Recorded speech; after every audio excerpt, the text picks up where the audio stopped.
Joining us now to talk about it, Republican Congressman Michael McCaul of Texas, chairman of the Homeland Security Oversight and Investigation Subcommittee. Congressman, thank you for being with us this Sunday morning.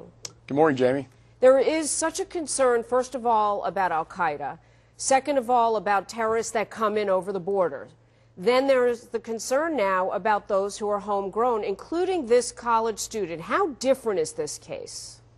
Well, I think this case represents the future generation of terrorists. These homegrown terrorists that radicalize, in many cases, over the internet. There are so many websites out there. We've had 20 terror plots forwarded last year. Many of those were homegrown radicalization cases that are very hard to detect and deter, like the Smati case in Dallas, like the, Major Hassan was radicalized in the United States at a military base, was in communication with al-Awlaki, the cleric in Yemen, over the internet.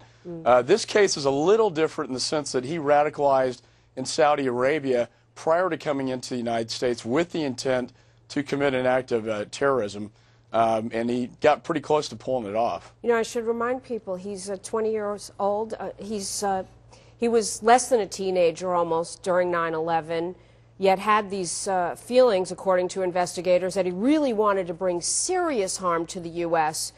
How do we root out those like this who are here legally? And the question is, should we be doing better checking on that, for example, his visa? I think you raise a very good issue, and that's these student visas. Obviously, I think something fell through the cracks here. I think we need to re-examine how these visas are issued.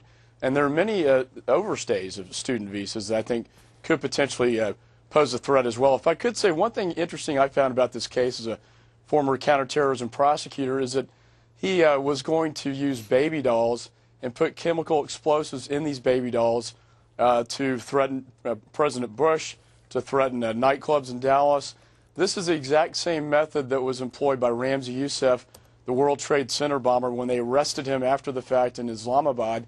They found all these baby dolls in his apartment. He had talked to his uncle Khalid Sheikh Mohammed about the idea of blowing up these baby dolls on airplanes, 12 airlines over the Pacific. So he's using the same kind of methods that well-known terrorists have used, but not so well-known techniques. But the other interesting thing is, your belief is that he does have connections outside of the U.S. in terms of motivation and capability to bring terror to our shores.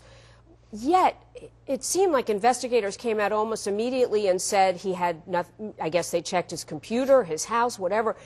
And in the other cases, they had direct connections to spiritual leaders or terror organizations. Not the case here. What do we do then about those here in the United States, whether they're foreign-born or not, who want to commit terror acts? This only came about because he ordered enough of an ingredient for an IED that somebody tipped off the feds. And we don't know exactly what his connection could or is to international terrorism at this point. They are scrubbing his financial records, his texts, his cell phones, all that. I'm sure there's a big spider web around this guy that they're compiling at the FBI right now. So we don't really know the answer to that, but we do know that he did radicalize overseas in Saudi Arabia. I'd like to know what forces were at play to radicalize him. But to answer your question, I think there are so many of these jihadist websites out there that actually tell you how to make an IED, that will tell you how to make a bomb in your mother's kitchen, for instance. And I think we need to be monitoring these sites better in terms of who is going onto these sites that could potentially radicalize, and the next step would be an act of terrorism, an act of violence. All right, Congressman Michael McCaul, please don't give those websites. I don't like to give that kind of information on the air. Appreciate your time today. Thank you very much. He has pled not guilty, I will mention. Thank you. Thank you, Jamie. You know, Jamie, fighting the unions and others to balance the budgets, it's a battle.